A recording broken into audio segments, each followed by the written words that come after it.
What's going on, boys and girls? Stackspresser here, and I got some Splitgate Alpha review for you. So as you may or may not know, Splitgate 2 released their Alpha Key drop, and I just happen to be one of the lucky few who got an Alpha Key to try out over the weekend. Hit the thumbs up, hit the subscription button, plus the notification bell so you know when yours truly post another game in the future, and as always, stay safe, be healthy, keep streaming. Let's dive in. As you may or may not know, I actually used to be a Splitgate 1 partner. Now, I loved Splitgate 1 when it first came out on console. I never got onto PC, so I kind of came on later on in the life of Splitgate on console when it released on Xbox. It was one of my favorite FPS shooters with the portaling. It gave you that Halo meets Call of Duty vibe, and all around it was a great game.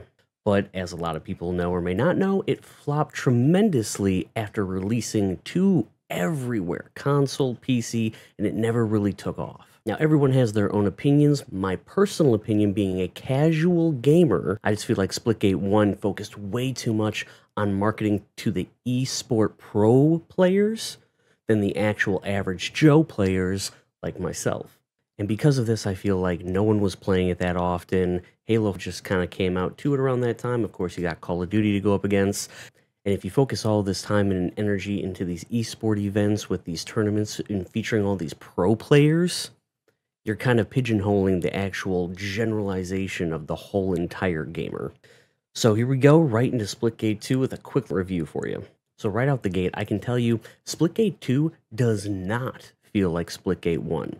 And that has some pros and cons to it. So to list off the pros first, I actually do like that they have these faction classes with the 3 Eros, Meridian, and Sabras classes. I like also that each of these classes have their own specific guns. This makes it more unique, and it actually makes it more of like a team feeling game because everyone has different unique guns and perks and abilities to help you maybe get a win at the end of the match. One of the first things I also noticed when playing this game, as soon as you load in, the vibrancy and the detail of the whole entire game. Now, Splitgate 1 was pretty vibrant and pretty detailed in my opinion. Splitgate 2 takes it up a whole nother notch. A lot of people were wondering, oh man, the trailer that looks so perfect and so beautiful, is it going to live up to the hype of the actual game? And I can for sure tell you, just based off the alpha, it's hitting the mark. Additionally, when it comes to gaming for an average Joe like myself, I didn't really feel like I was getting pigeonholed and skill-based into a certain group, or I didn't feel like I was getting really thrown into groups that had the same play style as me. Meaning I felt like I was doing a great job, all positive KDs the entire time I played through every game session of the alpha over the weekend. And it's not an attribute, in my opinion, to how good I am, because I don't claim to be a great FPS player, but I like the fact that I felt like I kind of fell in between playing against some really good players where I was getting killed, to then in the same team getting a lot of easy kills that had maybe not as accommodated players yet with the game.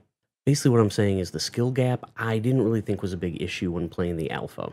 Now, I can tell you, having spoken to other people who have been playing Splitgate Alpha over the weekend, a lot of people were worried because Splitgate 1 was so pro-oriented and so esport-oriented and so competitive that a lot of people were nervous that you were going to get a lot of these pro players from Splitgate 1 coming out of the woodwork and just demolishing any new incoming player. And of course, the issue with this is you don't want in an alpha to have people sweating their cojones off just for experiencing a game for the first time. So that was the big concern, was that a lot of pro players might actually be sweating so hard that they're actually turning a bad experience for an incoming player who never even played Splitgate 1 just to try and get a feel for the game. But if they're getting destroyed right away in an alpha, chances are they probably wouldn't come back. Now, I can't confirm nor deny if that actually happened a lot over the weekend, but for me personally, of what I've been experiencing, I didn't feel turned off by the end of it to where I didn't want to come back when it comes out with the beta and eventually the entire full release of the game. I can also say when it comes to the pro side of things, The UI actually isn't terrible. I actually like how they have it set up. It gives you a finals kind of feel. It's your typical kind of FPS. Load them in. Here's your loadout classes. Here's your attachments. I like that they added that because in the first Splitgate, you had no different attachments. It was just here are your guns, base, everyone can use them, and that's that. Now, when it comes to the cons, I really only had a couple of cons but they were so, they kind of they threw me off with it. So my number one con honestly comes down to actually just the game mode style. For example, everything is round based. It doesn't matter what game mode it is, whether it's hot zone or whether it's TDM. Everything is round based, and I've never heard of a round based TDM game before. If you have, please let me know and leave it in the comments because this is beyond my casual gaming experience. But the real turnoff to this was actually the fact that in round-based TDM, it only went up to 15 kills, and then the round ended, and it's best of 5. This is an issue, in my opinion, because in TDM especially, you want a flow going. So if you want to make it round-based, that's all fine and dandy, but make it like only 3 rounds, not 5, and up the kills from 15 to like 30. The reason for this is because once you start getting a feel and a flow with the team and the gameplay, boom, boom, boom, then you're 100% dived in. But then before you know it and you start getting your feet wet, it's like, oh, round's over. Now there's like a lax time period. So I'm not a big fan of the round based whatsoever. And that even goes for hot zone too. Because again, I don't like that it's just, oh, 2 captures, round done. Next round. I feel like you almost spend half the time in each of these game modes just waiting for the new round and or respawning by the time that the game is actually done in comparison to how much you're actually playing. Now, this is a personal con for me. I just don't like the respawn time stuff. I don't like sitting and waiting. I don't like having to wait for a counter to count me down before I can come back in. And again, doesn't matter if it's TDM or hot zone, it's just waiting. Now, they do try and fix this. They have a quicker counter. The more that your team gets more kills, more capture points, your respawn time actually goes down quicker. But in my opinion, I could go without that. Just respawn me back, please, for the love of God. The other con I actually had is kind of a major one personally. I don't know other people's experiences, of course, but this is Splitgate. Splitgate 2. Now, in Splitgate 1, I used portals all the time. I was using portals to go from here to there and everywhere, right? Splitgate 2, in the alpha anyway, I didn't feel compelled to use my portals at all. In every single one of my matches, I may have actually used a portal once or twice, but that was it. And even when I used it, it was more or less just testing out, oh, how does the actual portaling work? Because for a console controller like me, it's not RB-LB anymore, it's RB-RB, which is, now I'm hungry.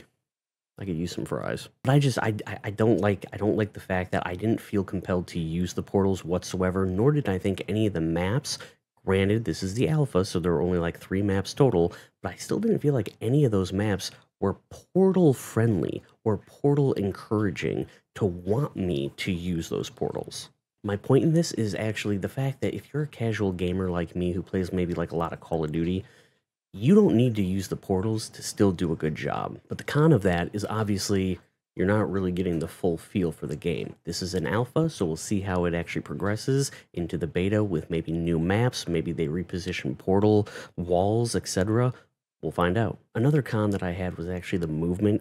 I felt a little clunky, and I moved my sensitivity around. Again, I play on controller through the PC, so I'm actually kind of hoping it's the fact that I was plugged into a PC with a controller versus it coming straight to Xbox, because I didn't feel like it was as smooth as Splitgate 1 was. But we'll see upon the release when it comes onto console. Overall, did I enjoy the alpha? I can honestly say I did enjoy the alpha. I'm looking forward to the beta. I hope to be a part of that as well. I hope to even be a Splitgate 2 partner again, like I was Splitgate 1 partner back in the day. This is a great game. It really meshes, like I said, still a little bit between Halo and Call of Duty. The clunkiness is a little off-putting, but again, we're in alpha, and this was on PC only, and I was playing on a controller, and I was playing on a controller that was hooked to my PC, so maybe when it comes to Xbox, the movement will be a little bit more fluid.